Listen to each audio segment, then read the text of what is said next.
registration of LLP, OPC, small companies, as startup also. So we will have a hopefully very interesting session today, and we have tried to prepare some FAQs also with answers where we address forum, and we have received questions. So we have tried to cover those FAQs, and we would happy to take up any question after these FAQs at the end. And meanwhile, I'm starting my first session on this origin of OPC. Friends, as you know, this OPC is a very, very new subject for all of us. Whether earlier it was proprietary concern, earlier it was Partnership Act, and now as time changes and based on need, regulator thought of fit for a better option. As a businessman, as a proprietor, as a startup, we have many questions at times. How do I start? Should I start with my own one person, or should I start with somebody else? What would be the cost of my formation of entity?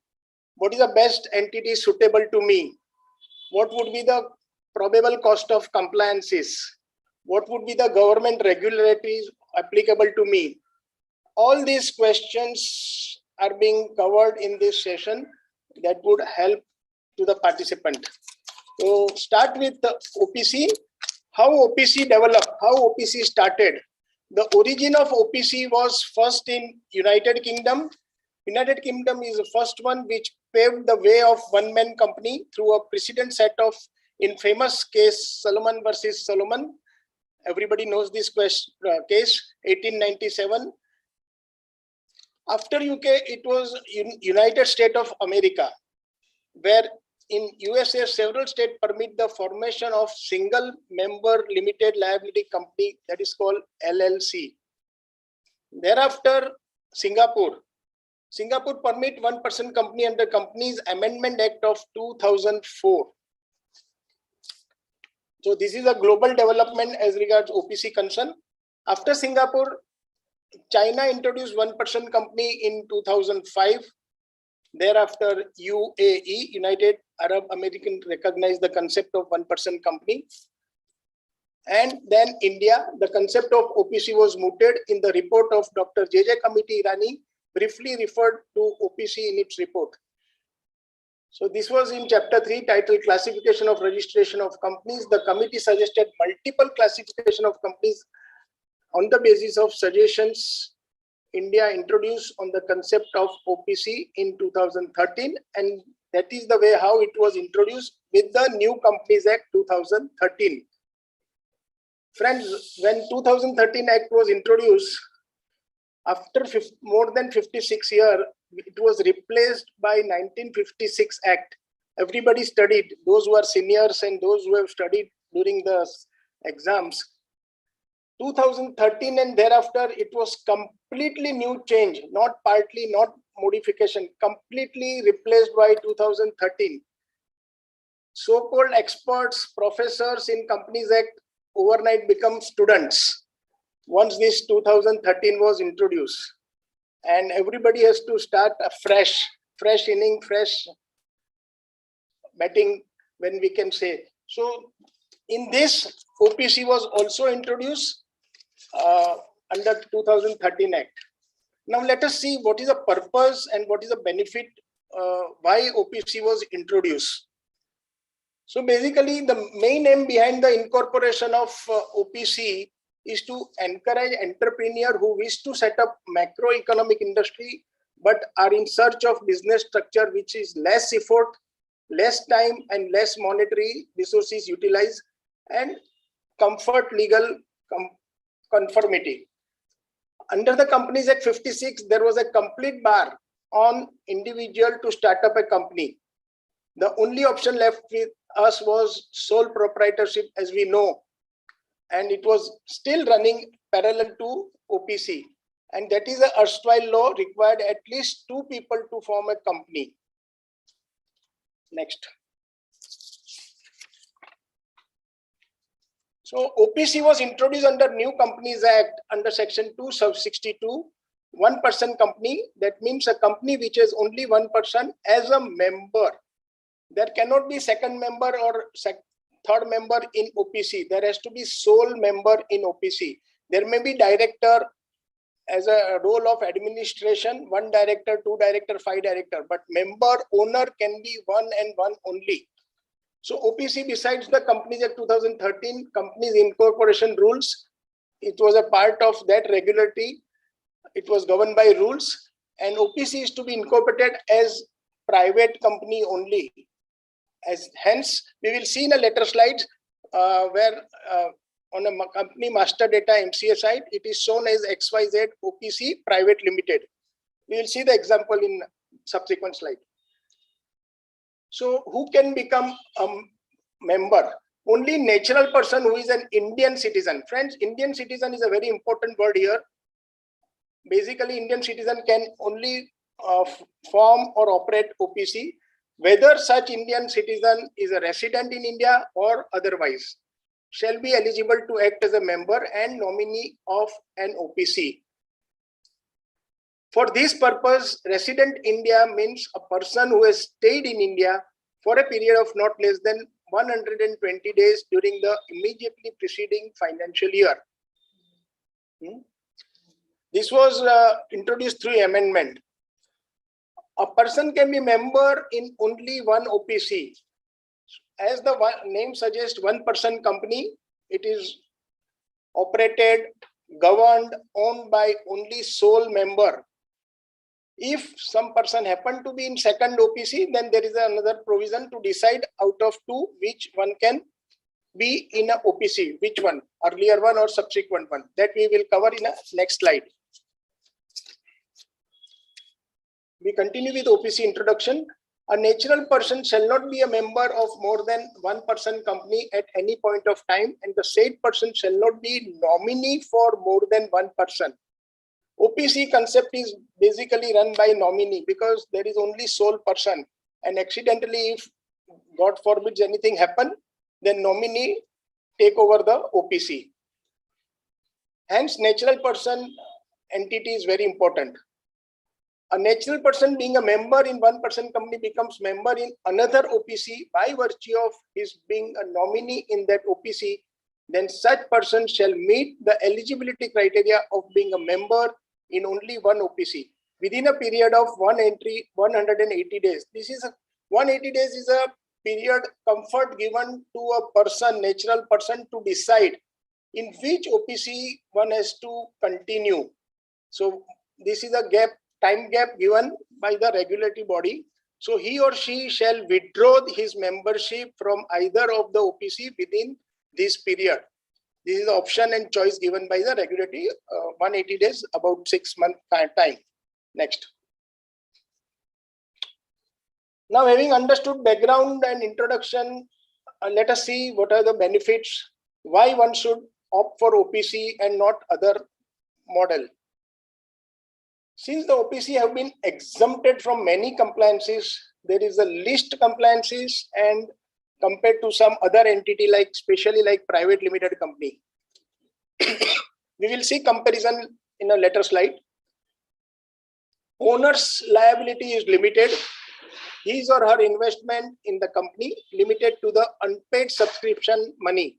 So the OPC member who is a owner, if he contributes to the extent of 50,000 or 1 lakh, so anything happen adversely, unforeseen reason, so his or her liability to the extent of the contribution only. Unlike in proprietary, there is a liability is unlimited.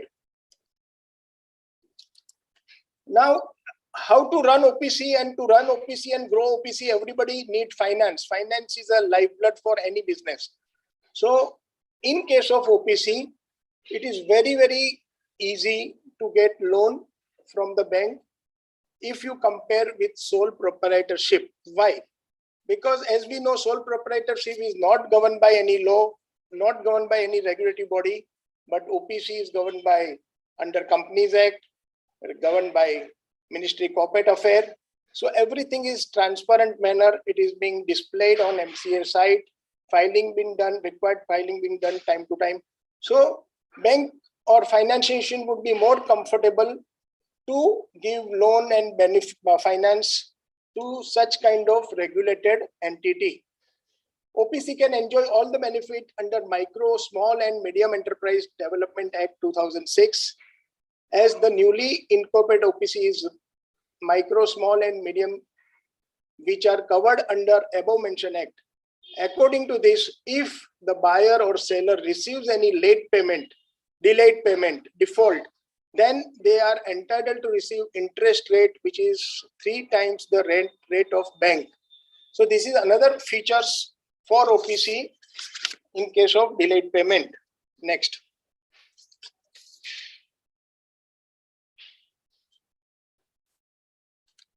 Slide number 4. OPC can raise fund using venture capital, angel investor, financial institution. Any OPC can raise fund, thus graduating itself to a private company. The OPC has a separate legal entity and existence from its shareholder.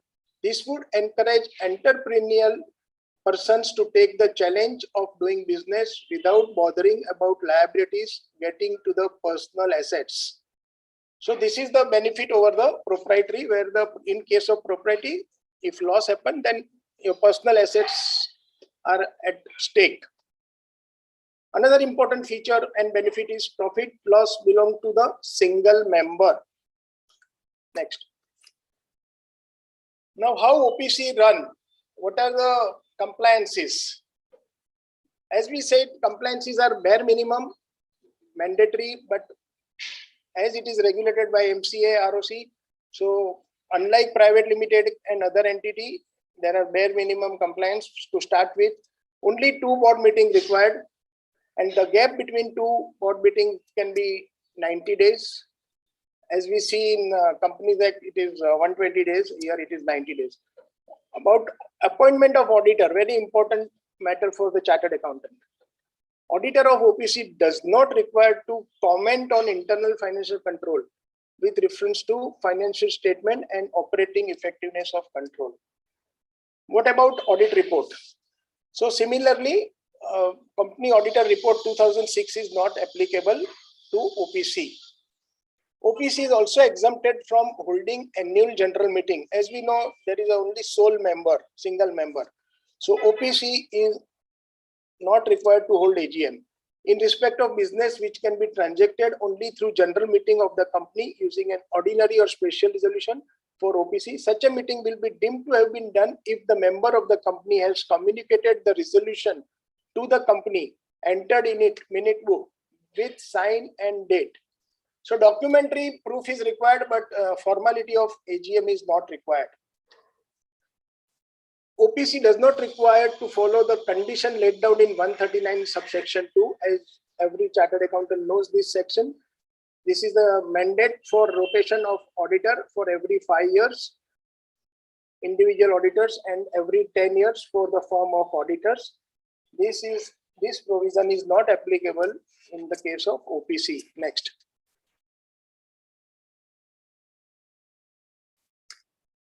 Now, what about filing for OPC?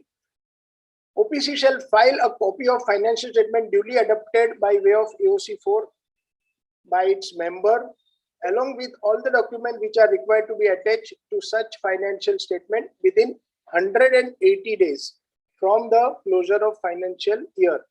Since 180 days is almost about a 6 month, within which filing is required with registrar of company.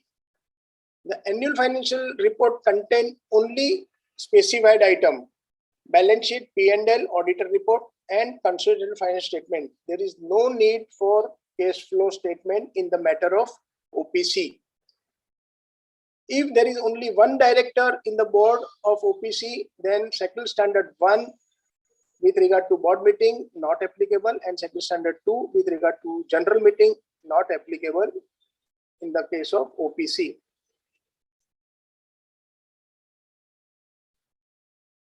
Having understood background, benefit, features, now let's see, there are some challenges, there could be some limitations in the case of OPC, and what are those?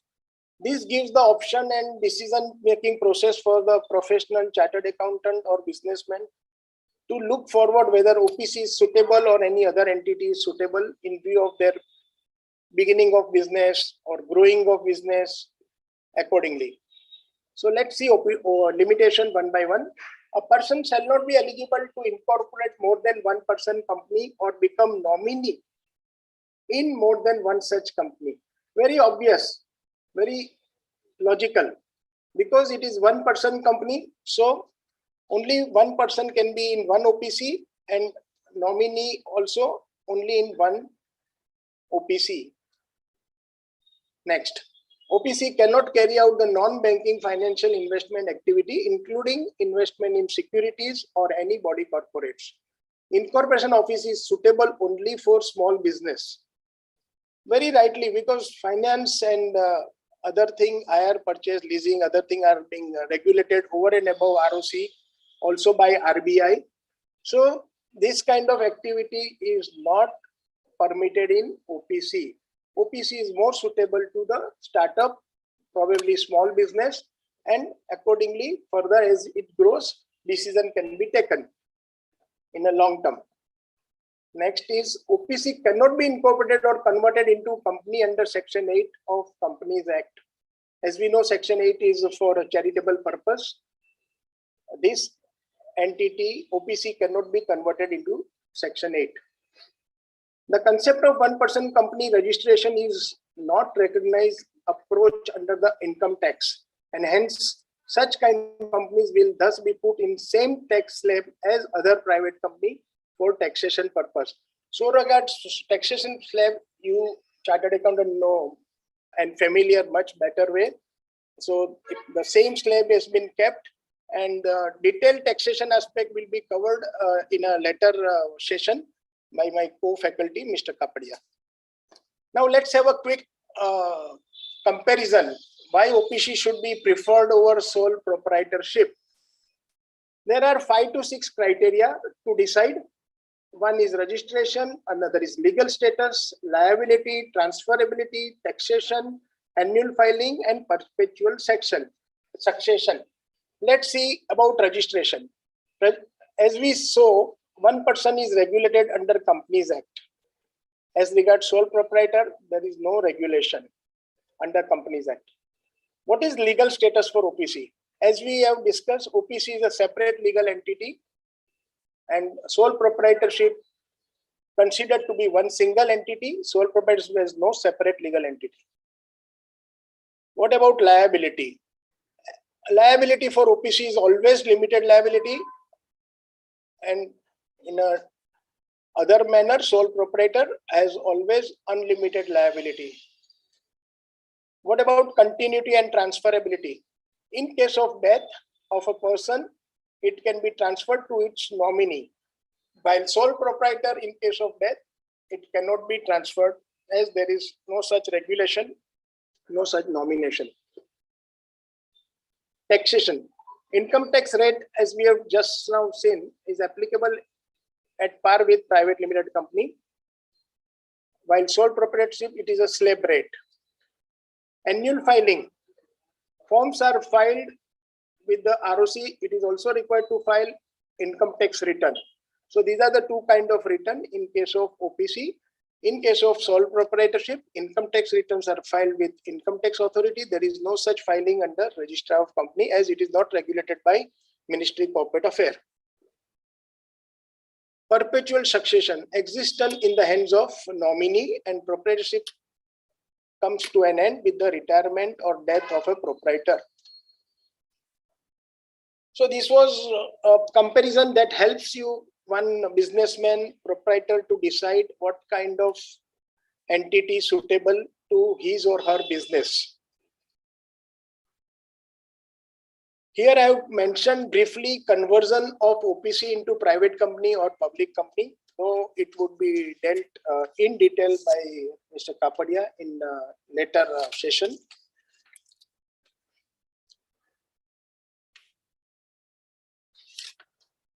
This conversion is governed by Rule 6 of Companies Incorporation Rule 2014. Before this incorporation rule, second amendment rule came into existence, the OPC that was mandatorily converted into private company if when share capital crosses 50 lakhs and the annual turnover for 3 consecutive years remained beyond 2 crore. The conversion was done by passing special resolution in general meeting. Before the conversion, the creditor and the others members submit an OC for this conversion. The government has amended this provision, and now there is no limitation on the growth of OPC in India and with respect to paid up capital and turnover. So one has an option to continue OPC irrespective of the limit. This is an initiative towards ease of doing business, we can say. This is a brief conversion process. Coming to the next slide. There are some statistics, very interesting, which was collected from the Google and ministry sources. Especially this is a MCA database with respect to details of Indian companies incorporated between recent time 20th December 21 to 26 January 22. Let us see, total OPC incorporated is 669. Now, what is the activity that is more popularly covered in OPC? So we can see 547 out of 669 OPC that is being in service activity. So OPC is always suitable to service function. Manufacturing was probably earlier was not restricted, it was restricted, and thereafter over a period of time it was relaxed by the regulators. So if one can understand the suitability while taking decision, OPC is more suitable to service sector. Another diagram that shows breakup activity wise. OPC service industry, there are various service activities listed here. We can see 275 is the most common, and that falls under computer and related activities. Color wise, you can see there is a construction, there is a education, there is a activity, agriculture, hunting, related service activities, health and social work, hotel and restaurants. All the statistics are given, and one can very easily understand while taking a decision about OPC, which is suitable to what activity is suitable for and what is a commonly registered under the Act, electricity, gas and other service. So most common as we see is computer related, construction and education, top of the listing. So this was activity wise breakup. Now we see sample for understanding how the OPC is regulated by Ministry Corporate Affairs. As we see in case of private limited and LLP, OPC is also more or less in a same fashion regulated by, as far as display is concerned, as far as disclosure is concerned, in the same way. There is a CIN number which contain the word OPC. Can you see one word OPC? That is identity and status of the company, the state of OPC where it is registered. So Delhi, registration number, it is limited by share, non-government company, private and one-person company we discussed. It is a features of the OPC. This was registered on 13 July 2018, having address in Delhi. And what was the last AGM? That shows that OPC is compliant company or not. So it has timely held AGM on 30th October for the year ended 31st March 21. Hence, the status of this company is active. Similarly, another example for Kolkata. But here you can see why it is shown here. Here it is AGM is not given, date of balance sheet is not given, and that speaks that company is not appear to be compliant company. Because there is no filing at all. So this is a different kind of example shown for the understanding. So it is in public domain, shows there is no filing is done. Third case is Hyderabad company, OPC, which is another, again a private company. This is a recently incorporated company. It is incorporated on 8 December 21 in Hyderabad.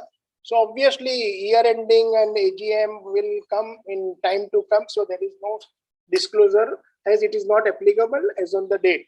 But company is active so far as pre-post incorporation are concerned. So these are the three different examples for a better understanding. So matter was for OPC. I will now briefly cover some of the FAQs on OPC, which comes into the mind of professional, businessman, startup, proprietor.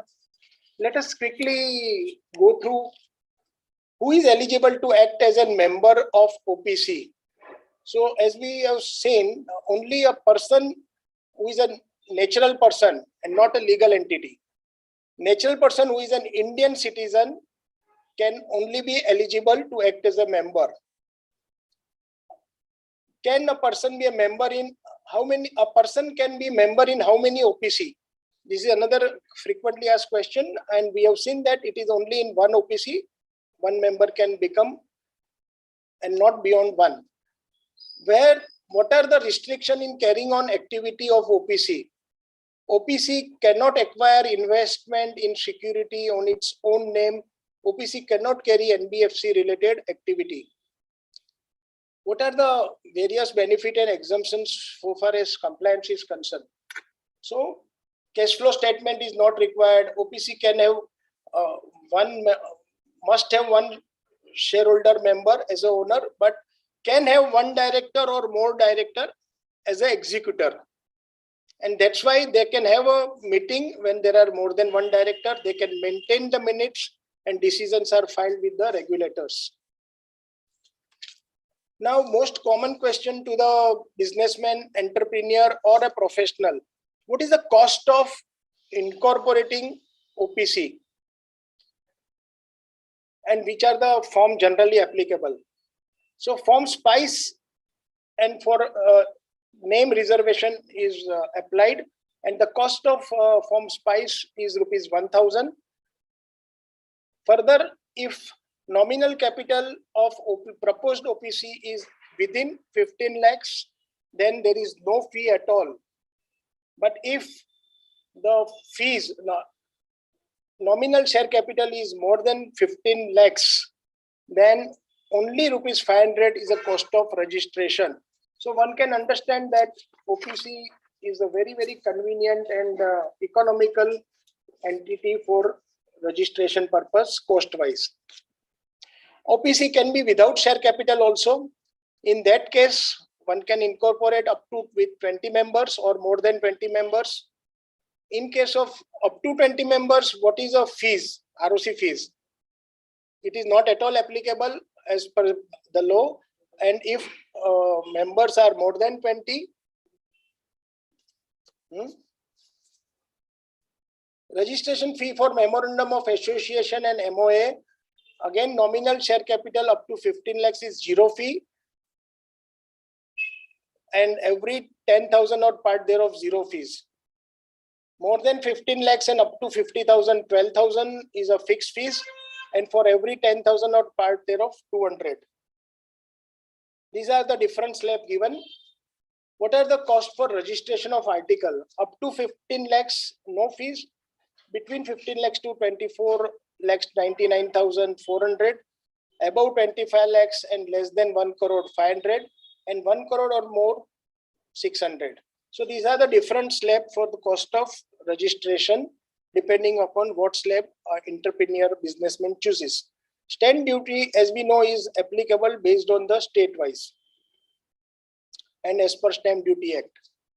So this was a overview of one-person company and its cost, its benefit, features, and challenges.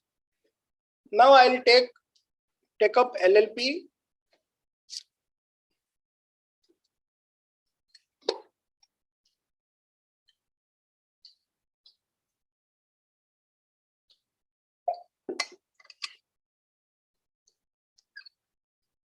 Compared to OPC, LLP was introduced and LLP Act was registered earlier than New Companies Act introduced 2013. So Section 3 of LLP Act 2008, it was introduced in 2008, which provides for LLP and its characteristics. A limited liability partnership is a body corporate formed and incorporated under this act and is a legal entity separate from that of its partner. As we see, and as we have studied also, and as we have over the years seen, the old Partnership Act was governed in 1932, which is not as regulated as LLP.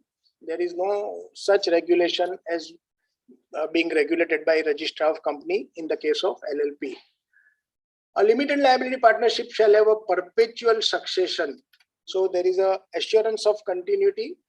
Any change in partner of limited liability partnership shall not affect the existing rights and liability of the limited liability partnership. A body corporate can be a partner to a limited liability partnership firm under Section 5 of the LLP Act. These require minimum 2 partners for incorporation, but has no limit on subsequent addition to the number of members. As we see, and chartered accountants will agree, that in the matter of professional firms, professional chartered accountant firms, popularly known as top 4, big 4, as we know, these partners are running into thousands, total strength of partners running into thousands, not necessarily in India, across the globe. So this LLP is a most suitable model for service and professional nature of activities. Next.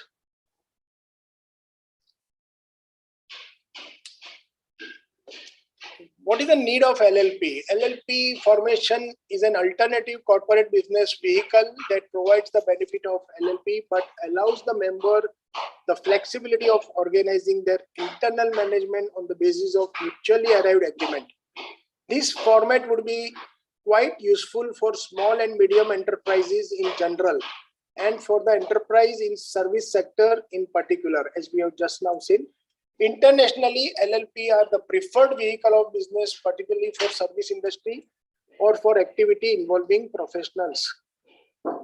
An LLP is similar in some way to a standard partnership, except that the individual members have lower liabilities to any debt. This individual membership is a very important word here, that have lower liability to any debt which may arise from running the business. There are more administrative duties involved compared to the partnership business structure.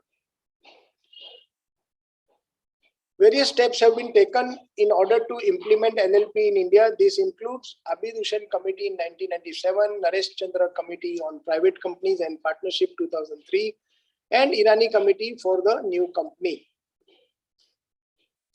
Next.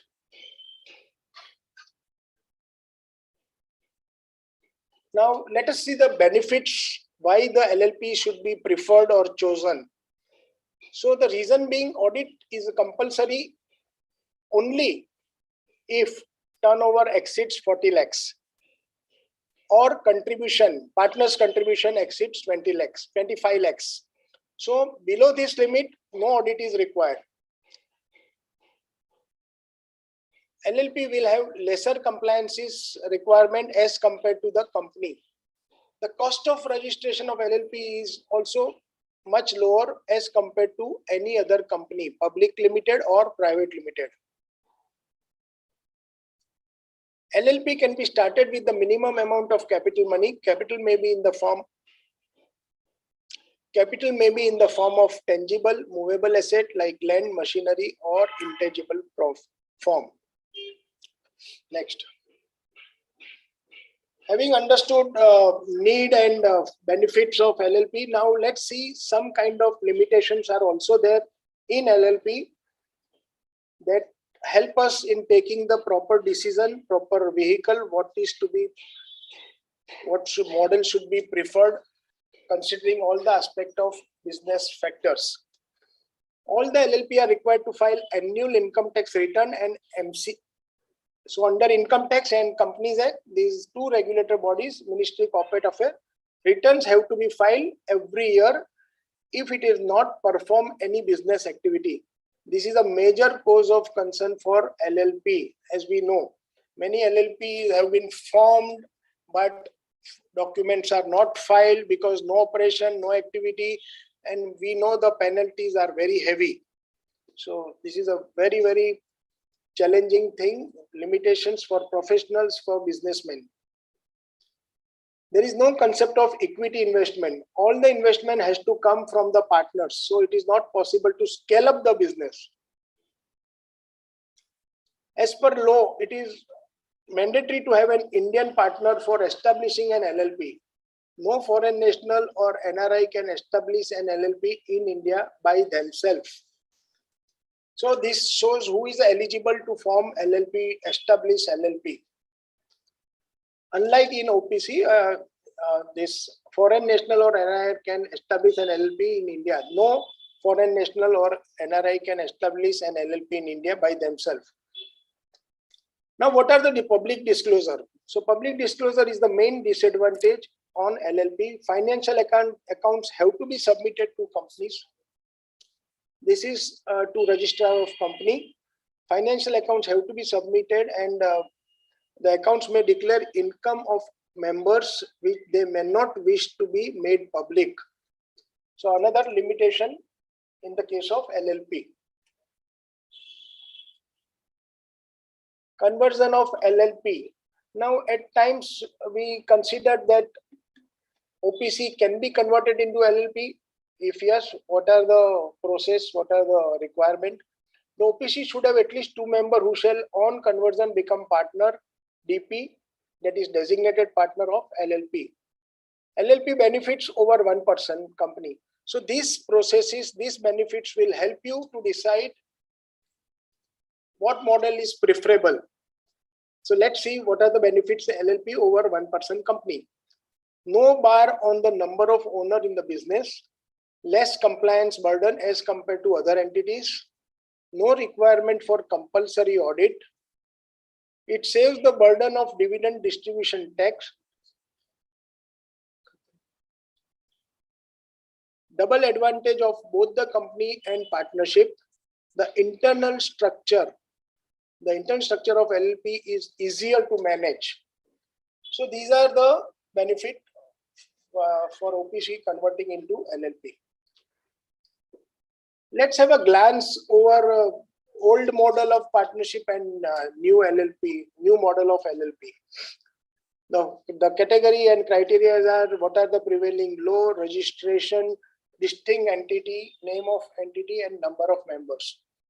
So as we see, partnership is prevailed under the Indian Partnership Act 1932, old form, old model, with various rules, regulations prescribed therein.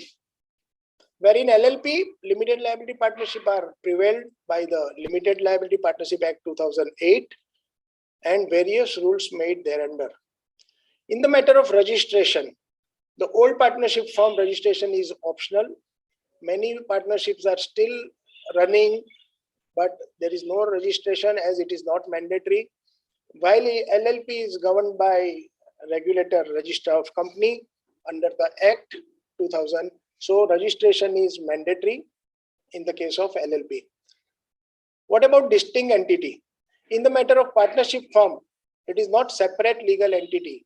So business losses means it goes to the personal loss to the partners. But in LLP, the situation is different. Registration in LLP is a distinct entity. In the LLP is separate legal entity under the Act 2008. What about name of entity? Here one can have any kind of name. There is no regulation, and that's why we see sometimes many names are repeated, many names are common, we observe, but it is not correct. One should have its one own goodwill, one own brand and recognition. So it is very, very risky sometimes to have unregistered partnership act, while LLP is always preferred because name must contain LLP word as a suffix and it is regulated. You cannot have a similar name which is already in existence.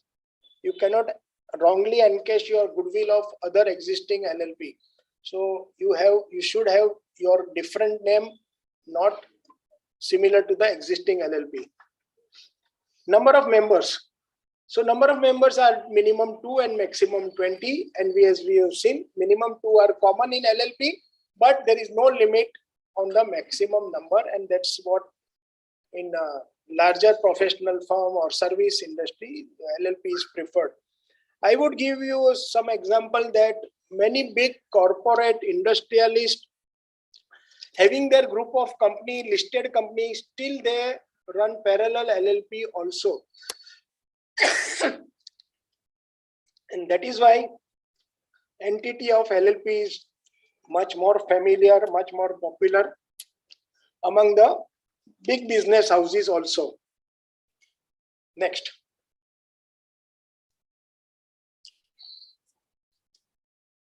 Let us see some statistics, very interesting. Details of limited liability partnership incorporated between 28 December 21 to 26 January 22.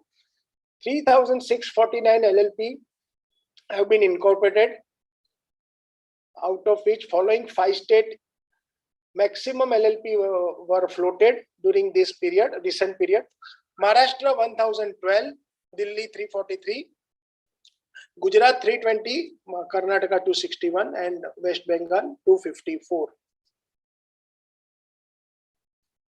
Like we see in private company, public company, master data of register of company shows Janma Kundali kind of data, when it was registered, what is the registration number, which is a state the LLP was registered, date of incorporation, address. So all this you can't get in the case of unregistered partnership, which is regulated under 1932. This is much more transparent, and that's why due to its transparency, this model is preferred. Banker and financial institution would also prefer LLP over the old act partnership. So here you can see the obligation of contribution is 10,100. Main division activity, then description of activities, real estate, date of last year of ending is March 21. It is file is written, date of filing last written is March 21, and it is a active compliant LLP. So another kind of example having a similar thing on the master data. Next.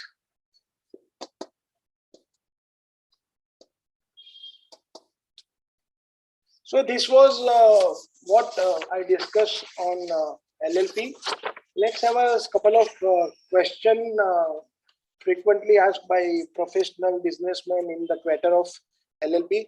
As we have seen, what are the, when they start business, they would like to know what are the benefits. So we have seen that it's a natural nature of limited partnership. Firm is a body corporate. It is a mixed feature of private limited and partnership act. Best of the features of from private limited and partnership act. Legal entity is a distinction. Perpetual succession is another feature. Another question arises in the mind of professional and businessman is, can a body corporate be a partner to a limited partnership? If yes, what is the meaning of body corporate as per Limited Liability Act? Can a body corporate be a partner? The reply is yes. A body corporate can be a partner to a limited liability partnership as per Section 5 of the Act. So there has to be a designated partner. And what is the difference between partner and designated partner? See, partner is defined under Section 2Q of the Act. That is any person who becomes partner in the limited liability partnership in accordance with the limited liability partnership agreement. While designated partner is defined under Section 2J, means any partner designated under pursuant to Section 7 in regard to designated partner, which has a specific role, important role to play. Every limited liability partnership shall have at least, this is a very, very important criteria, basic criteria to run LLP. At least 2 designated partners who are individual, and at least one of them shall be resident in India. So you can't have 2 non-resident as a LLP partner. One of them must be resident in India. In case of LLP, in which all partners are body corporate or in which one or more partners are individual and body corporates, at least two individuals who are partner of such limited liability partners or nominee of such body corporate shall act as a designated partner. Now, resident India concept in LLP. Resident in India means a person who has stayed in India for a period of not less than 182 days during the immediate preceding year. I would just briefly explain the cost of registration of LLP, which is another important question in the mind of businessman or professional. What is the cost? The name reservation form, which called as Run LLP form, the cost is ₹200. What are the subsequent registration process and fees? So thereafter, fill-up form is required to be filled up, and depend on the category of contribution. If it is up to 1 lakh, the fees payable in Indian rupee is 500. If the contribution is between 1 to 5 lakh, the cost of fee is 2,000. If the fee is more than 5 lakh to 10 lakh, cost of registration ROC fee is 4,000, and more than 10 lakh, any amount more than 10 lakh, the amount is freezed, and that is 5,000. There is nothing beyond 5,000. This is the maximum amount given under the LLP Act for the registration having contribution more than 10 lakhs. State-wise stamp duty is applicable under the Stamp Duty Act. So these are the few frequently asked questions in the LLP, cost of registration and why the LLP should be preferred. So after OPC and LLP, now coming to the next entity, and that is very common and popularly known by everybody, private limited company and its introduction.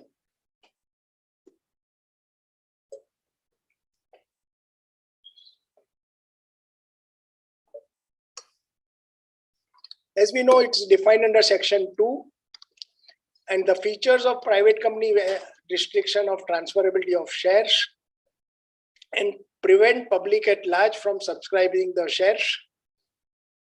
A private limited company is a closely held company with restriction to its shares to the public, and it cannot go for IPO or list their shares on stock exchange for public trading for the shares.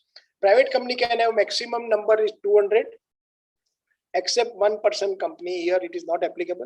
Every company shall hold minimum number of 4 meetings of the board of director every year in such a manner that maximum gap between the 2 meetings should not exceed 120 days. Next. Other benefits of private company, as we know, it is loans are easily sanctioned. Private limited company is best option if you want to expand your company and take it on a global level. Private limited companies and limited companies are only type of company that allow 100% FDI. There is no minimum capital required to form private company. Earlier in old Act, we know 1 lakh and 5 lakh. Private company for 1 lakh, public company for 5 lakh. In addition, if you use international word, global word, then your cost of registration used to increase. All these things are done away with now, and in the terms of ease of doing business, there is no minimum capital is prescribed by the government of India, and hence no minimum capital is prescribed to form a private company. One can have a very small amount and form a private company. There are some exemption to a private company in various acts that contain Section 108, voting through electronic means, 110 postal ballot. These all avoid and increase transparency of the voting. Postal ballot avoid the holding of meeting and convenient mode of taking the decisions. There can be a woman director on the board. There can be a provision for retirement of existing director time to time, and audit committee, NRC committee, and many more other features.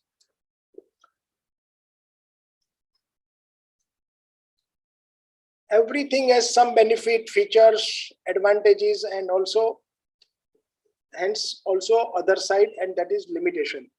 A private limited company requires a range of compliances in post incorporation stage. All companies are required to hold board meeting, general meeting, regulated by SS1, SS2, get the accounts audited, maintain various statutory registers, file many returns.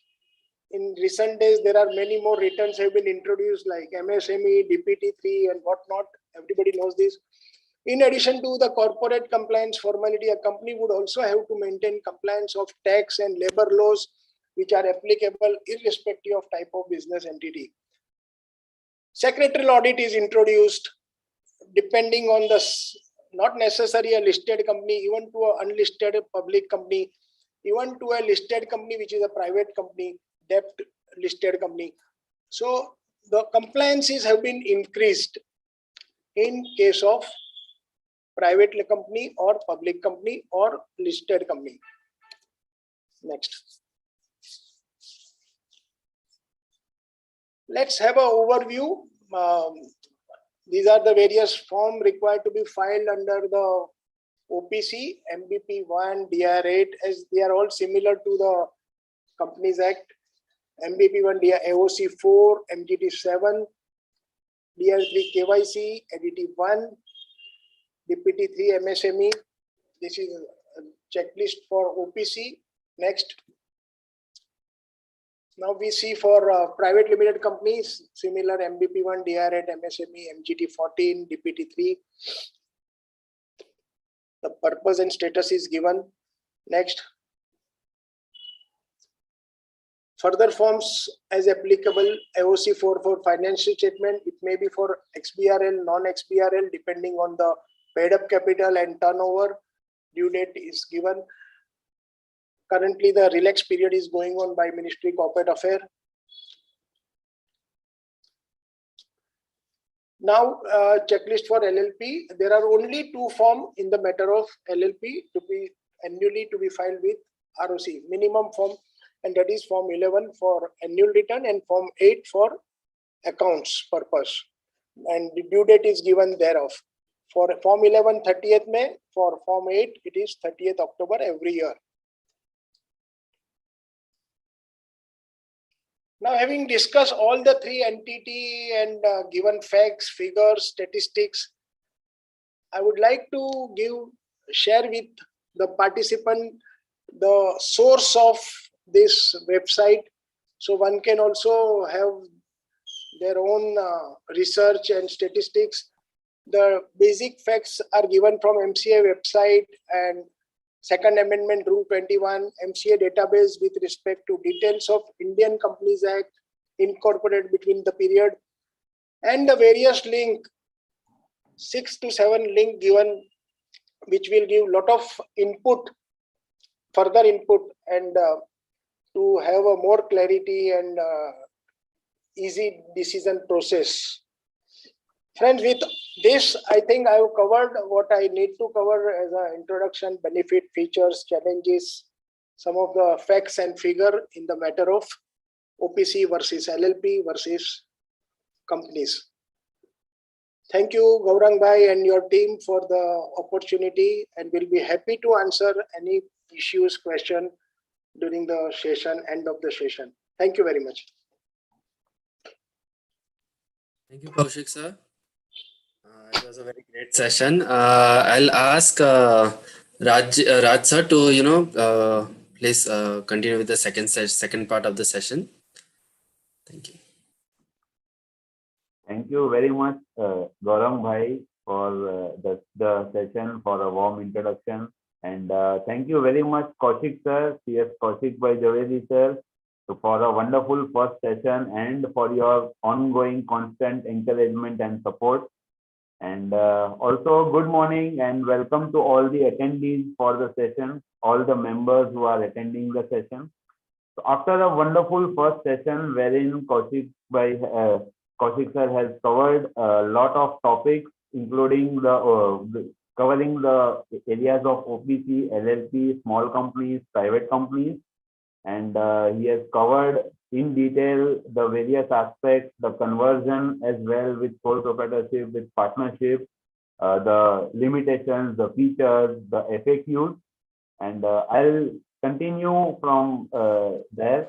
So To begin with, I would say that 12th May 2020 was the day when the entrepreneurship culture in India underwent a transformation. That was the day when the Honorable Prime Minister made a clarion call for making India Atmanirbhar. It was the vision of the Honorable Prime Minister to make Atmanirbhar India. And that announcement, there was a time before 12th May 2020, and now this is the current time, which is after 12th May 2020. India was fighting the first wave of this deadly disease without any real backing, and that's when this call for Atmanirbhar Bharat was made. This was followed by a series of announcements and benefits for MSMEs and covering various aspects. Some reliefs were given. In most of the cases, credit incentives were also offered. And one such announcement was also made by the Honorable Finance Minister in the budget of February 2021. We are almost on the verge of the 2022 budget in just a few days' time from now. But in February 2021, the announcement which Honorable Finance Minister made to promote further the Atmanirbhar Bharat, that initiative has, in a way, those announcements and the notifications that followed on 1st of February 2021, they have, in a way, created a separate a regime altogether, a separate regime for one-person companies and for small companies. There are entrepreneurs across. There are entrepreneurs across which I have also come across as professionals, and I'm sure we all would have come across some questions which entrepreneurs have. I mean, the business persons, they have their own business idea, but the main point is that which entity to form. There are so many things which they are not probably aware of. There are so many changes, and the main question is that idea to hai, but कैसे उसको शुरू करूं, कौन सी entity करूं. So I thought in this presentation, going forward in my part of the session, I'll address certain normal, ordinary questions which entrepreneurs have normally, and they have asked at different points of time. And based on this, let's see how the session goes on. I'll cover the basic. I'll continue with some features of the OPC, LLP, small companies. I'll also cover the conversion details which are required for conversion from one entity to the other. I'll cover the incorporation, the formation part, the taxation part, and of course the other details. Moving on, the person on the left is the entrepreneur, the businesswoman, the business person, and the person on the right is the professional. So the entrepreneur asks that I have a business plan. I'm confused with which entity to form. The professional says, so how many people are there with you? How would you be funding? There are two people who are individuals with me, and regarding funding, so we would be bringing in the money which is required, and we would be sharing the costs and earnings and profits which would be earned from the business. The two individuals themselves would be bringing in the money required. So are you looking for any share in the equity? No, we don't want any share in the equity. We don't want any shares. We would be bringing the money. We would be carrying on the business, bring the money, and we would be contributing in the average ratio, and we would be sharing it. So what is the quantum of the business that you are looking for? What would be the business plan? How are you envisaging? What would be the quantum? We have an idea, but it is still at an initiation stage. Volume and quantum will grow in subsequent times to come. Then the professional says that in that case, a limited liability partnership seems to be a good option to begin with. This is a separately incorporated entity, a limited liability partnership. As we have seen in the first session, it needs to be incorporated under the Limited Liability Partnership Act of 2008. The certificate of incorporation is given by the CRC. It has a limited liability partnership, which is an advantage with other partnership firms. You can share the profits and losses. You can also bring in the contribution amount in your agreed ratio. Terms and conditions of partners are defined in the partnership deed and are governed by the deed which the partners and the designated partners would be entering into. Thank you very much. So can a HUF, I'm a part of an HUF, so can a HUF be appointed as a partner? No. The benefit of the LLP is that any body corporate can be a partner. Body corporate is a company which is incorporated whether in India or otherwise. So individuals can be the designated partner. So body corporate can be appointed as a partner, and the nominee of those body corporates, which are individuals, can be appointed as designated partners. And the star mark which I have put there is that Section 5 of the LLP Act states that an individual or a body corporate can be a partner in the LLP. Section 7 of the Act says that LLP shall have minimum of 2 designated partners, and at least one of such designated partners is a resident in India. We have already discussed that in the first session.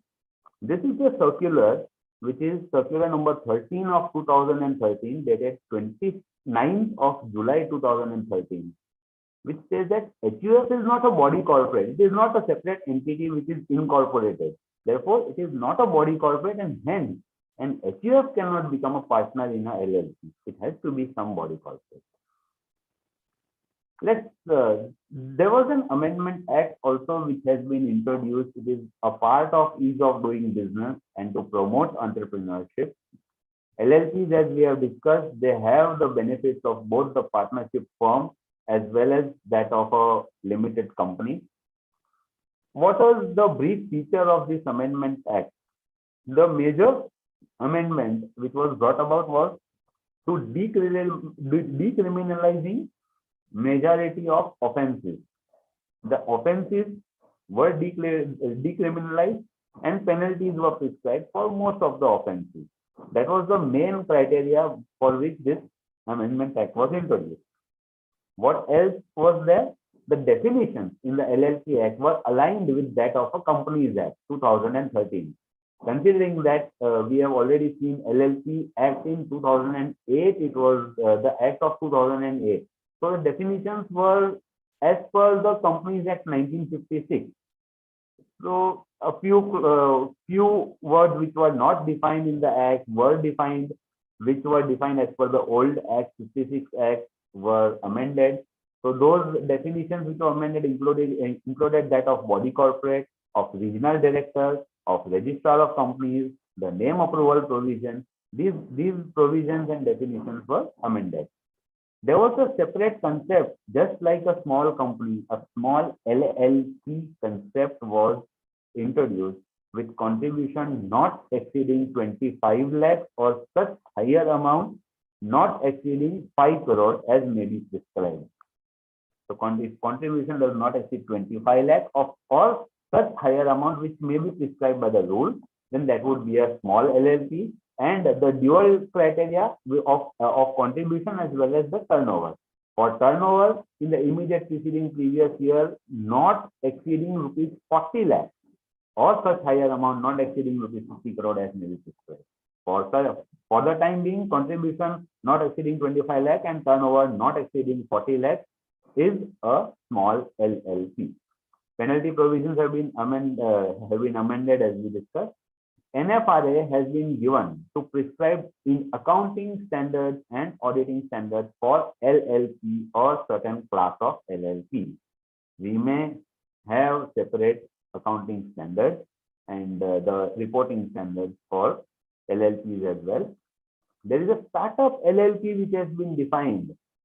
We will also cover startup provisions in the upcoming slides, but startup LLP has been defined, and the benefit for a startup registered LLP is that penalty provisions for small LLP and startup LLP have been restricted. There is an upper limit, 1 lakh rupees for the LLP and 50,000 rupees for each partner. Beyond that, the penalty cannot be charged for, cannot be levied for a partner and for a small LLP or a startup LLP. Startup LLP means the LLP which is registered as a startup and has the DPIIT registration certificate. Very briefly, I'll go through the features we have already discussed in the first session. As we know, it is done by the LLP Act of 2008. The partnership deed contains all the terms and conditions between the partners, rights and duties.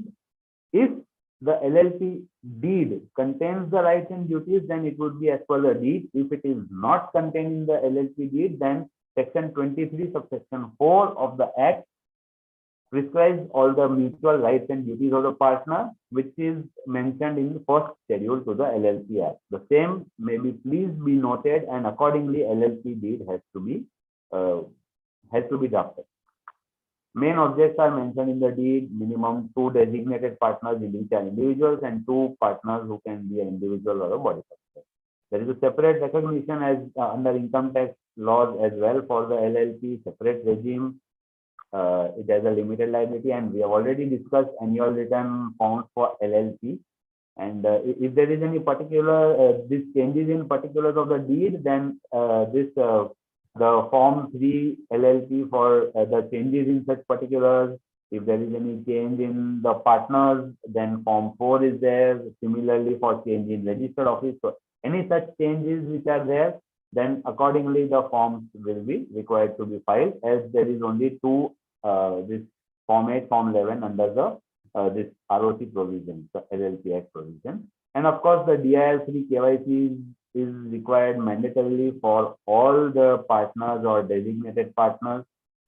Currently, it is not in the Act, but it is definitely being proposed to include the disqualification provisions which are applicable to companies, to make the same applicable to LLPs as well. So it's a very serious point and very important point. This DIL3 KYC also has for partners have to be updated. Briefly covering the incorporation of LLP provisions as well. So the first step, of course, you have to obtain, all the partners are required to obtain the DIN number. The digital signature is not there. The DIN number is to be obtained. If it is not there, then the same needs to be obtained. The same can be obtained by way of an integrated form, Philip, which is for incorporation. It is a part of ease of doing business initiative, wherein multiple processes, including name reservations, the registered office, the DIN of the partners, all have been integrated in a single form. There is an option to have a separate name reservation via Run LLP, or the same can be filed via Philip as well. We need to input all the details, and wherever the DIN is not there and you are going for a new DIN number, then the ID and address proof of all the partners and designated partners is required. If DIN is already in existence, and ensure that DIL3 KYC is updated and the ID address proof may not be included in the form. The registered office for the LLP is mandatory, and accordingly the address proof is to be included. There is a consent form for partners which is also to be filed. This is required for all the partners. And there is a subscription cum consent sheet which is there, which is also to be separately attached.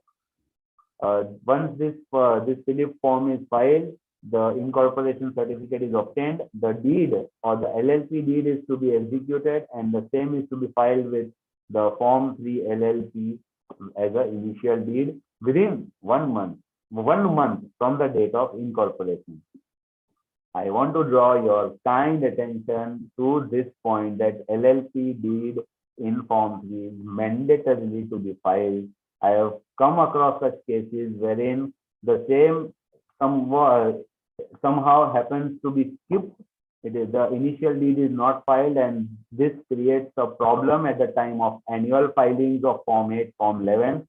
The annual filings are not accepted by the system if Form 3 is not approved by the ROC, and this leads to problems including the levy of late fees and extra burden on the LLC. So care to be taken that with incorporation within 1 month, the deed is to be filed. The tax rate I would run through very briefly for LLPs as well. For LLPs, the tax rate applicable is 30% tax rate, which is the same as that of partnership firm. So for partnership firm and LLPs, the tax rate prescribed is flat 30%. No exemption is given except the allowance of interest, the simple interest at 12% per annum to partners, and the remuneration to partners. But care is to be taken that remuneration is paid to the partners is to be paid only to working partners, and the same has to be authorized by the deed. Very important clause: if it is supposed to pay remuneration, the same has to be mentioned in the LLP deed. The limit for the remuneration which can be paid is that up to 3 lakh rupees of book profit, it is rupees 1,50,000, 1.5 lakh, or up to 90% of book profit, whichever is more. So up to 3 lakh of book profit, 1.5 lakh minimum would be allowed, or if it is more than that, then up to 90% of such amount, the same would be allowed. And for balance book profit over and above 3 lakhs, that it would be 60%, which would be allowed. So this is about the interest and the remuneration. The flat rate of 30% would be added by a surcharge of 12% if the income crosses 1 crore rupees. If it does not cross 1 crore, then the surcharge would not be applicable, and the total tax plus the surcharge would be further added by 4% of health and education tax. The alternate minimum tax is applicable to LLPs, which is 18.5% of adjusted total income. Next, we would cover the conversion process. If a LLC is intending to convert into a company, a limited company, whether private limited company, public limited company, then these provisions are applicable, and these brief procedures are to be followed. First is that consent is required from all the partners. All partners have to give their express consent to convert from a LLP to a company, and the same is to be advertised in the newspaper. The notice is to be advertised, circulated in the newspaper in English language and in vernacular. By vernacular, I mean that the local language in the respective state in which the LLC is incorporated. If it is in Maharashtra, then in English, and also in Marathi language. This notice has to be published in the newspaper, and objections are invited. If there is no objection, then we proceed with the further forms of this conversion. The forms applicable are the Spice Plus forms, which is for formation of company, the URC1 form, which is for conversion, and the Agile Pro S form, which is for other registrations as well. The LLP will have to prepare a statement of accounts or the statement of assets and liability. The same is to be signed by the partners and also to be certified by chartered accountants. Such a statement of LLP has to be recent, that is within 1 month from the date when which it is going to carry out the conversion. The MOA and AOA of the proposed, excuse me, I think there is someone on the door. Just give me a minute.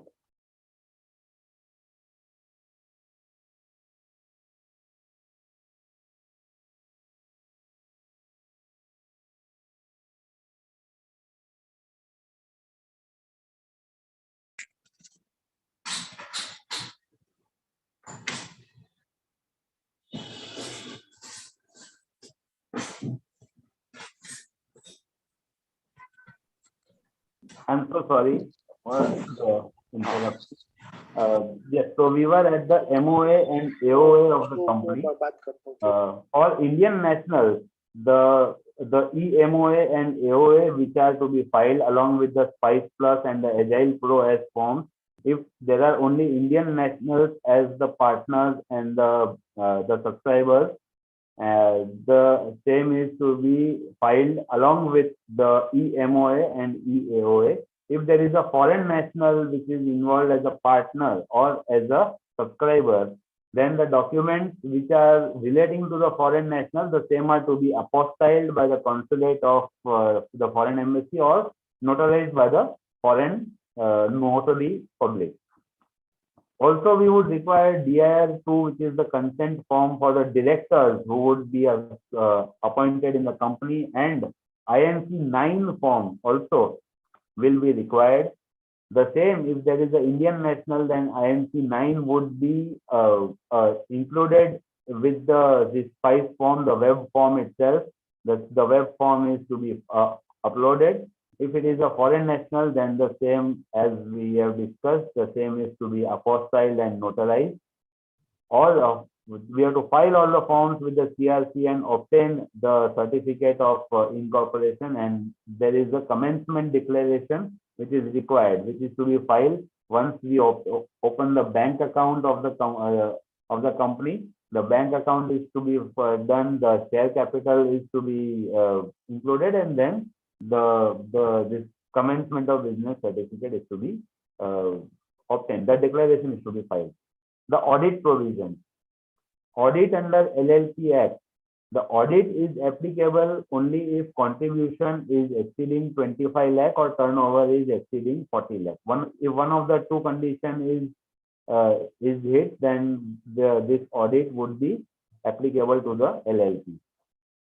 Under the LLP Act, so audit under the LLP Act. And tax audit provisions. Tax audit under section 44AB of the Income Tax Act. Of course, the chartered accountants are more experts as far as taxation provisions is concerned. I have very briefly touched upon section 44AB. The turnover, if it exceeds 1 crore, if the LLP is carrying on business, then if the turnover exceeds 1 crore, then tax audit would be applicable. However, there is a provision which is applicable that if the cash receipt and cash payment do not exceed 5% of the total amount, the cash receipt, both the receipts in cash and the payments in cash, if they do not exceed 5% of the total amount, then the turnover from business would be read, instead of 1 crore, it would be 10 crore. But this condition is very important to be followed.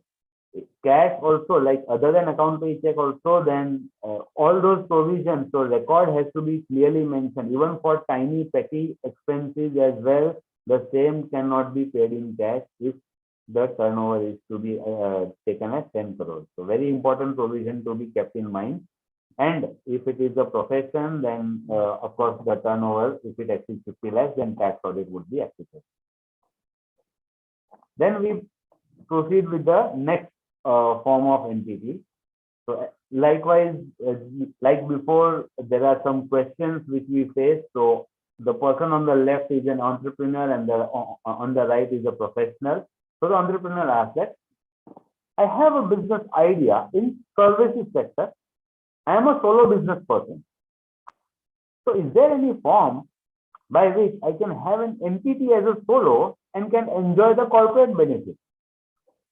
So the answer to this is that yes, the Companies Act 2013 recognizes OPC as a separate legal economic entity. As we said, that a proprietor can incorporate a company and can enjoy all the benefits of both a proprietary concern as well as a corporate entity. This is a major boost to entrepreneurship which has been given and which we have discussed already in the first part of the session in great detail. Also, The provisions, as we have talked, the provisions with respect to OPC were included in the JJ Irani committee recommendation. And the entrepreneurs are given an option to incorporate a company and take benefit of the exemption. And there have also been, like we have discussed in the budget speech of this 2021, the Honorable Finance Minister introduced certain amendments as well, which were to promote Atmanirbhar Bharat, and they form the important crux of both the OPCs as well as the small companies. Separate regime has been formed for them.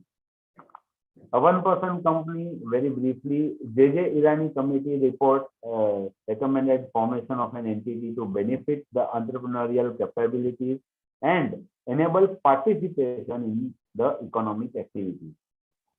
In a way to include such entrepreneurial capabilities and to have a more organized sector, this was introduced. With rise in IT and emergence of service sector, it was recommended that law recognizes the formation of a single person economic activity with a simpler regime through exemption. And of course, perpetual succession can be maintained through appointment of a nominee person. So this was the total recommendation under the JJ Irani committee which was introduced. This concept was introduced under Company Act 2013. A single subscriber can incorporate a OPC. The main benefit, separation of ownership and management. Ownership will be with the members, and there can be one director. So the same can be incorporated with only one member and only one director. If limits are exceeded, then OPC can voluntarily be converted into private company. Actually, the limits in itself have been removed. So now there is no such thing, no such requirement of the earlier which was there, the limits which were there can voluntarily anytime be converted into a private company or a public company. Separate entity is recognized with that of an owner. The features very briefly, as we discussed about in Feb 2021, first Feb. So these amendments were introduced. The benefits of proprietorship and corporate entities, it's a push towards organized sector as we have discussed. Amendments were in the budget speech of 2021. And Indian citizen, whether resident in India or otherwise. With this amendment, the NRIs can now form one-person company. It has to be an Indian citizen, but whether resident in India or other. Days stayed in India also was reduced. Earlier it was 180, now it is 120 days. If the person is residing in India, the OPC can be incorporated. The new form INC 6 was notified for conversion of OPC into a private company or a public company, and also other way around from a private or public company to a OPC. We'll discuss the brief provisions of INC 6 as well. And as we have already talked, the AGM requirement is not applicable to OPC. The annual accounts have to be filed within 180 days. We have already talked about that. Now, very briefly, the incorporation. There is this 5+ form which was introduced with regard to promoting ease of doing business. All the process with regard to incorporation, the directors, the registered office, and also the other registrations as well, now can be done through a single purpose web form, which is SPICE Plus. The name approval is also through SPICE Plus Part A. The incorporation, once the name is approved, the incorporation is to be filed with SPICE Plus Part B. DIN and digital signature. Digital signature is not available. The same has to be obtained. DIN now can be obtained through the SPICE Plus form at the time of incorporation itself. The consent in INC 3, the nomination, the consent which is the nomination form in INC 3 is to be signed separately by the nominee and it to be attached with the SPICE Plus form. The PAN ID address proof also are required of the member as well as the person who is proposed as a director. BIR2 consent from the director is required. For registered office, the most recent utility bill or the bank statement of the premise of the owner along with the consent of the owner is required as the address proof of the registered office. It is to be filed as a linked form, the 5 plus part B with all the above attachment including IMC3, the Agile Pro S, which is the form for other statutory registrations as well, including GST, ESIC, the shop and establishment, opening of bank accounts, and other requirements which the company needs. So now the company can actually be incorporated and ready to commence business in a matter of few days now. INC 9, of course, is required for the consent as well. The memorandum and articles of association, if it is the Indian, of course, it is to be filed as a linked form, but care is to be taken that the provision as applicable, whether one director or more than one director, then accordingly the provisions with respect to minutes, with respect to meetings, approvals, resolutions are to be checked. The subsidiary holding company provisions are to be checked. So care is to be taken while drafting MOA, AOA. The same form which is prescribed for private companies also to be used for OPC, but care has to be taken while drafting certain provisions with respect to OPC. And for NRI, if there is non-resident Indian, then docs are to be notarized by foreign notary public. And if not in English, then they are to be certified and apostille, which we have talked about. Amendments which we discussed with effect from 1st Feb 2021. The Rule 3, Rule 3.7 of Companies Incorporation Rules 2014 was omitted, and in Rule 7, Sub-Rule 1 and 4, the words having paid up share capital of 50 lakh rupees or less and average turnover, annual turnover during relevant period 2 crore or less is omitted. The effect of this is that earlier, if either of the paid up capital or turnover exceeded this 50 lakh and 2 crore, then mandatorily the OPC would be required to be converted into private limited or public limited, but that limitation is now omitted. New form INC6 is introduced for conversion, and these limits as aforesaid are omitted, and the OPC can be incorporated without restrictions and voluntarily converted. The conversion process also we will discuss now. Conversion, first of all, the conversion of OPC to a private or a public limited company. OPC, very important, cannot be converted into a Section 8 company. OPC cannot be converted into a Section 8 company. And points to remember is that hold a board meeting. If there is more than one director, then board meeting as per the provisions of Companies Act and Secretarial Standards, the same is to be held. Hold the board meeting, approve the appointment of directors, because if there is only one, then the director would be required 2 if it is a private company and 3 directors if it is a public company. And approve the transfer of shares, because members have to be added, or further issue of shares also are to be approved. Approve the alteration of memorandum and articles of association. Approve the name change. All those things, for all these things, board meeting is required to be held. File DIR 12 or pass 3 as and when applicable, the return of allotment or the appointment of directors. Update the members and transfers register of the company. Pass the resolution as per Section 122.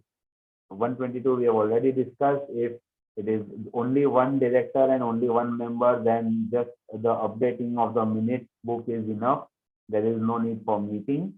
But if there is more than one director, then board meeting is to be held, and the resolution is to be passed, and the same is to be filed with MGP 14. Then INC 6 form is to be filed for conversion. The attachments include the memorandum and articles of association, the members' resolution, the list of proposed directors, proposed members, and latest audited financial statements. Very important. This form is to be filed, and accordingly the conversion will take place. And now the other way around, conversion from a private company to a or a public company to a OPC. For this, what is required is that we convene the board meeting to approve for following points, which is approve the conversion of the company, obtain the consent as applicable from members and creditors. In first place, whereas OPC to private, this was not required, the consent of creditors, but other way around, the conversion from private or public company to a OPC, this consent is also required. Consent from the creditors. Approve the alterations in MOA, in articles of association. Approve the transfer of shares. The number of members are to be reduced to 1, so that has to be taken out. Convene a general meeting for passing special resolution. NOC is required from members and secured creditors, we have talked about. Pass special resolution and file with NGT 14 form. Name of the nominee is to be ascertained, and INC 3, this consent is to be prepared. This INC 6 form, again, for conversion from private or public company to a OPC, is to be prepared and filed.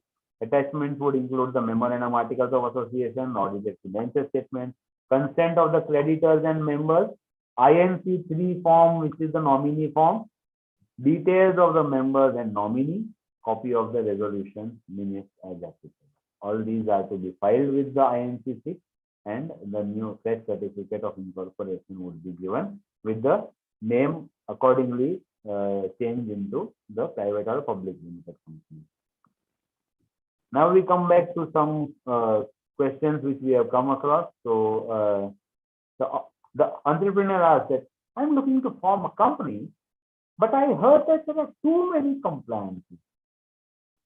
The response to that would be, there are many exemptions provided to certain class of companies, and they have been introduced to promote entrepreneurship and to ease the burden on small companies. Now we come across to small companies. Again, this definition was introduced in the budget speech of 2021 and notified on the same date, 1st Feb. The old limit, the limits for small companies are twofold, which is 50 lakhs. The old limits were twofold, which is paid up capital of 50 lakhs and turnover of 2 crores.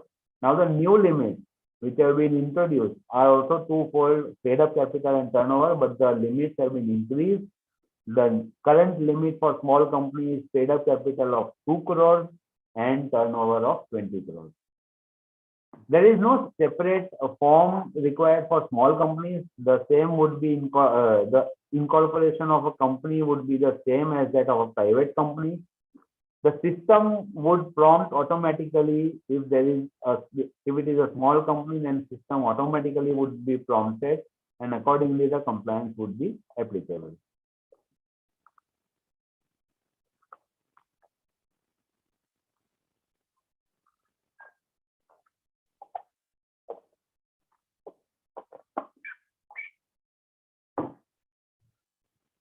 The brief features of a small company, that only a private company can become a small company. Both conditions as above, the 2 crores and 20 crores, both conditions have to be fulfilled. They are required to hold only 2 board meetings in a year. Of course, for small companies, for OPCs, startup companies, dormant companies, only 2 board meetings are required. Gap between 2 board meetings should not be less than 90 days. For small companies are exempted from cash flow statement. There is an abridged form of board report which is applicable for OPCs and small companies, which is mentioned in Rule 8A of the company's account rule. Detailed disclosures are not required because that board report contains lot of things. If we would have seen a board report, it is basically a summary of most of the provisions of the Companies Act which are applicable to companies. we have to report on many compliances, committees, policies, and technology absorption, and so many things. So for a small company, wherever not required, those policies, disclosures, the CSR disclosures, all of these, most of the case, wherever applicable, of course, disclosures are required, but it's a average shortened form of board report. Annual return MGT 7A is prescribed with lesser information. Of course, system will automatically prompt if either of these criteria is hit, then of course MGT 7 annual return is required. If it is falling as a small company, then MGT 7A is required. Pre-certification of certain compliance of MCA form is not required for OPC and small companies. This is a relief that certification from professional, which is normally required, is not required for small companies and OPC. Incorporation, very briefly, for a company as well, the procedures are more or less similar to that of OPC. INC 3 consent of nominee is not applicable for private companies, so that has to be ignored. Of course, digital signature and DIN is to be obtained. Details are to be filled in 5+ form. Part A for name approval, Part B for the incorporation. Details are to be filled. This Agile Pro S, which we talked, whether GST registration, ESIC registration, EPFO registration, bank account opening, shop and establishment, all of these registrations can be obtained in an integrated Agile Pro S. The documents for the same, whether it is a specimen signature, the photograph of the authorized person, the ID address proof of the authorized person, all those details are to be attached. GST, of course, GST and shop establishment are optional at this stage. MOA, AOA formats as prescribed in Schedule 1 are to be filled. These forms are to be, the DST, the digital signature on those web forms has to be attached and filed with the NCA, and certificate of incorporation is issued. Subscribers are required to bring in share capital into the bank account in their subscription ratio. INC 20A is to be filed, which is commencement of business, and then we can commence the operations into the private limited company. Tax rate, again, very briefly I have covered. It is, of course, the attendees would be aware more about the tax rate. Very briefly, I'll cover for which is applicable for a domestic company and which are not exercising option as per section 115B AA or BAB. What is the tax, this table, as we can see for assessment year 2021-22, that is for year ending 31st March 2021. The tax rate is 30% if the turnover in previous year 2018-19 exceeds 400 crore rupees. If the turnover exceeds this, then 30% tax rate is applicable. If turnover for 2018-19 does not exceed 400 crore, then a reduced rate of 25% is applicable. Surcharge is applicable. I have mentioned below the table, surcharge of 0% or 7% or 12%. Zero surcharge is applicable in other cases. If the income crosses 1 crore, then surcharge of 7%, which would be added to the tax rate, and if and surcharge would become 12% if total income is about 10 crores. Health and education cess would be applicable, and the total income plus the surcharge would be further added by 4% of health and education cess. For assessment year 2022-23, which is the current previous year, which is ending on 31st March of 2022, again, the tax rate is mentioned as 30% if the turnover for financial year, the previous year 2019-20, exceeds 400 crores. Then it would be a higher rate of 30%. If it does not exceed 400 crores, then a reduced rate of 25% would be applicable. Of course, it would be added by with surcharge, which is mentioned, 7% surcharge if income exceeds 1 crore and 12% surcharge if income exceeds 10 crores. And it should further be added with health and education cess. Moving on, if the option under section 115BAA is exercised with effect from assessment year 2020-2021, that is for year ending 31st March 2020, the reduced rate of 22% is charged along with surcharge as we have discussed and health and education cess. The income to which any of the provisions of chapter 12 are applicable shall be charged to tax at the rate provided in those provisions, and it shall be subject to surcharge and health and education cess. The provisions of section 115JAA and 115JB shall not apply to companies which are exercising this option as per these reduced rates. And what is mentioned in 115JAA is that tax credit in respect of tax on deemed income under MAT provision. That where MAT is paid, the MAT is paid as against tax liability under 115JB, a tax credit shall be allowed in the subsequent year. And of course, 115JB states about the MAT provision, wherein the tax is charged at 15% of the book profit plus the surcharge and the health and education tax. This was about the tax provisions which are applicable, and of course the audit provisions for OPC and small companies.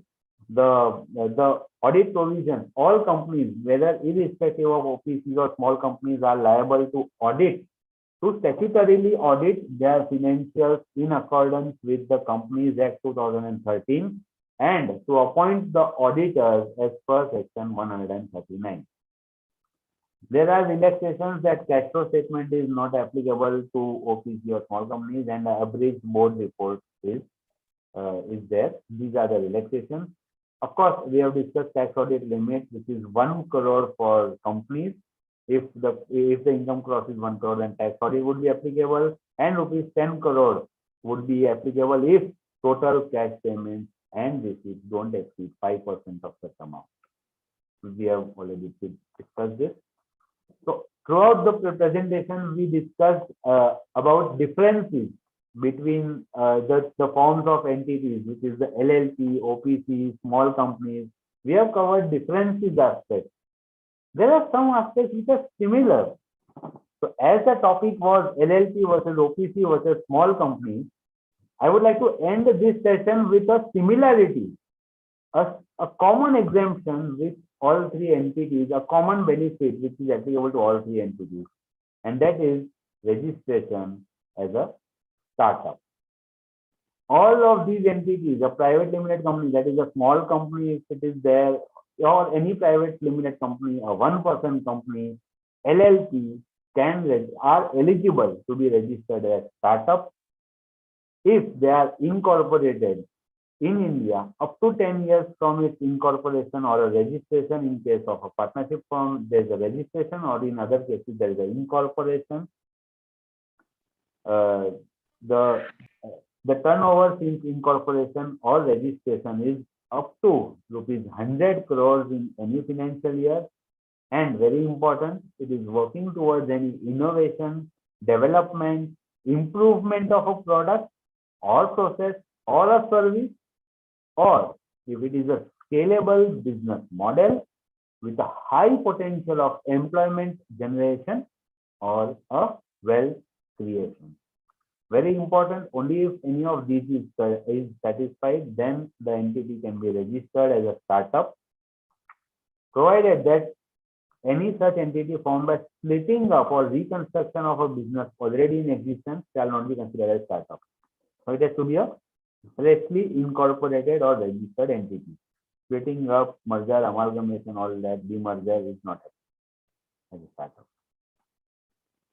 Details required for obtaining the registration. The details include the incorporation details, the certificate of incorporation or registration certificate, the authorized person details, name, address, contact details, occupation, the directors and signatory details for the registration. What is the gap that startup is solving? The very important, these questions are to be answered, that what is the gap in the market, specific gap that the startup is solving? How is it solving the gap with specific focus to the market in which it is incorporated or the market in which it is functioning? or operating, and whether the product is an innovation or an improvement or has a large scale employment generation. Very important, these questions are to be answered. Very briefly, the benefits. If we are to register as a startup, then what are the benefits? So the benefits are they include relaxation in public procurement norms.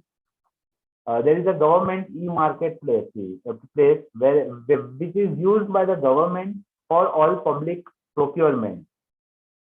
It is a GEM, it is known as a GEM portal, the GEM portal. It is a GEM indeed, which promotes the MSMEs as well as startups to display their products and services. Over 40,000 suppliers are already registered. And if the entity is registered as a startup, then there is a relaxation in prior turnover requirements, prior experience requirements, earnest money deposit. There are relaxations which are given. IPR relaxation, very important in case of a startup. The patent applications are very important for business activities. So there is a fast tracking of patent applications which are available for startups. There are facilitators for IP applications as well. And there is a rebate available for patent application up to 80% of the amount. And for a trademark application, there is 50% of the amount. Ordinarily, for a trademark application, the government fee is 9,000 if we are going for online registration. But if the entity is registered as a startup or a Udyam registered entity as a MSME, then 50% discount is given for such trademark application. Under labor laws, there is a self-certification. So under 6 labor laws and 3 environmental laws, the self-certification would be enough compliance for a period up to 3 to 5 years from incorporation. The question or the scrutiny would not be carried out. Self-certification of compliance would be sufficient. Fund of funds for startups, which is proposed, which is rupees 10,000 crores, have been already allocated. The government participates in SEBI registered venture capitalists who can then invest twice that amount in startups. So this is also for a benefit. There is a faster exit scheme, easy exit scheme for startup, which is the startup registered entity can be closed within 90 days instead of 180 days. And also under income tax provisions, there are certain exemptions which include there is section Llp Llp Benefits, which is for 3 out of the 10 years for which it is recognized as startup. For those 3 years, there is complete exemption for the income which startups would earn under section Llp Llp, and for which there is a separate declaration which is to be filed. And there is also an exemption under section 5627B, which is this angel tax. It is known as an angel tax, and it is much dreaded ordinarily, which states that if there is any premium charged or for allotment of security, then if that premium cannot be explained, then that premium may be added as an income as well. So this is this angel tax which is exempt for a startup registered entity. If this Form 2 declaration is filed, then this exemption would be available for such startup. So with this brief about Startup India as well, I would conclude my this part of the session, and thank you to the conveners Gaurang Bhai and the team of conveners at Andheri West CP Study Circle for giving me the opportunity to address this session. The contact details of the speakers are here in this slide. So if there is any questions, we are open to queries now. The same can be addressed. And over to you, conveners. Thank you very much. Thank you so much to both the speakers. It was a very wonderful and insightful session. I would request members, if they have any queries, they can unmute themselves, and you can directly ask the queries to our speaker. Both the speakers have addressed the frequently asked questions already. But apart from that, if any members have any queries, if any participants have any queries, they can post in the chat box or can directly unmute themselves and ask the question.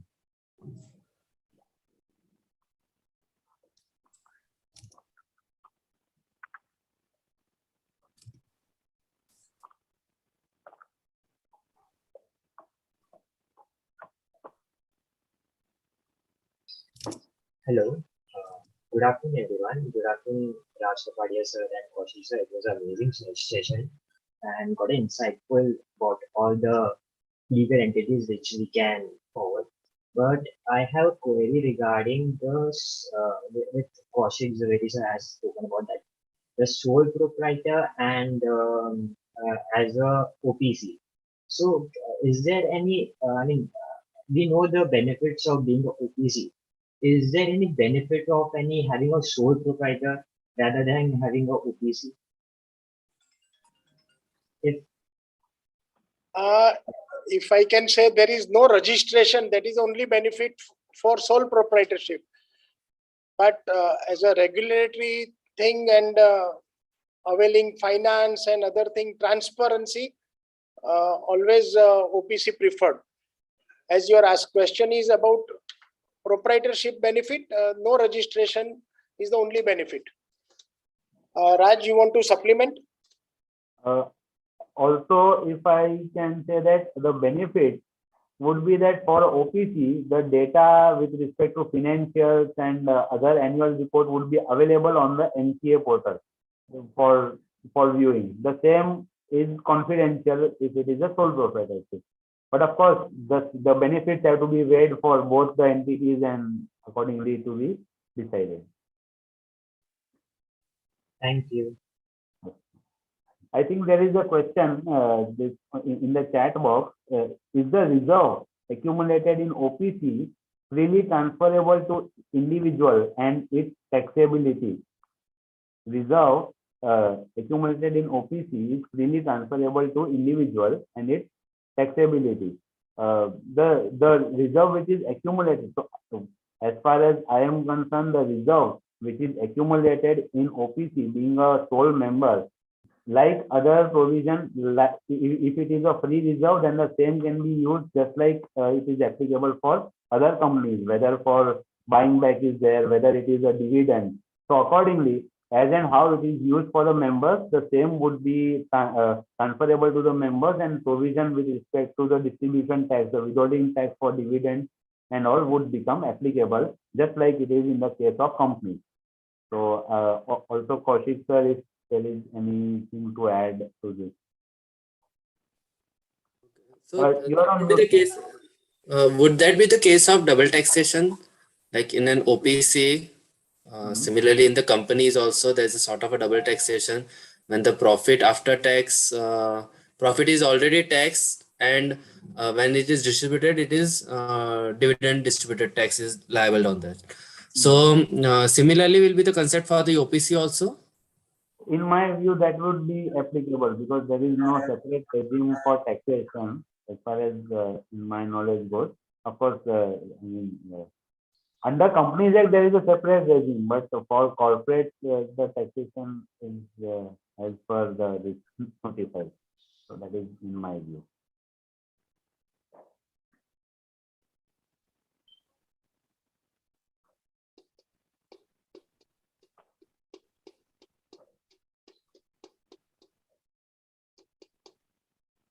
If any other members have any queries, they can ask. We'll keep the forum open for a couple of minutes.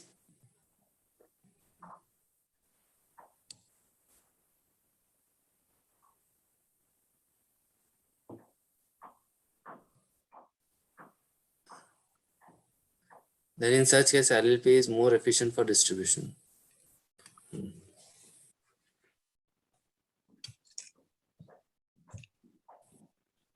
But then LLPs are even taxed at 30%.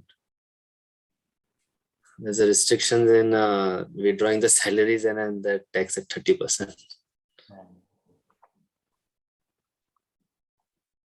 I think like the government and ministry is also learning from these, and they are also tightening the screws as the time is progressing. So we may have a highly compliant and good governance society. Let's see how the balance is achieved going forward. So you are on mute, Kaushik sir. Thank you.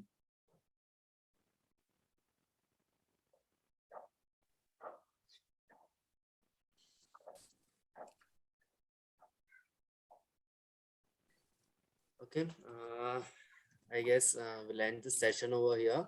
On behalf of Andheri West Study Circle, I would like to extend my vote of thanks to both the speakers, CS Kaushik Zaveri and CS Raj Kapadia. Thank you for your valuable time, insight, and knowledge on our today's topic. The session has covered a lot of aspects, starting with Kaushik sir explaining in detail about the introduction of OPC, LLP, and private limited, including the benefits, their cons, regulated compliance, and comparison with the sole proprietorship and the partnership firm. In the later part of the session, Raj sir, in a very creative way, has explained how our discussion with the entrepreneurs goes in giving them the consulting about the formations. Post that you have explained about the features of the LLP Amendment Act, important amendments applicable to OPC that with the effect from 1st Feb 2021. Procedure for incorporation and conversion of LLP to company, OPC to private limited or public limited, conversion of public limited or private limited company to OPC. And also you have discussed about the features about the small company and about the startup India. Raj sir, you have also provided us with the insight about the taxation and the audit part of all the three corporate structure. Thank you, Kaushik sir and Raj sir. It was a very great session. I'm sure members would have gained a good insight about the topic. On behalf of Andheri West Study Circle, I would like to extend my vote of thanks once again to you. Thank you so much. An important announcement to all the participants and all the members. We have arranged a session on union budget panel discussion on 1st Feb 2022 from 5 p.m. to 8 p.m. The details will be shared with the on the group, and the panel discussion, the speakers are from various industries. Thank you.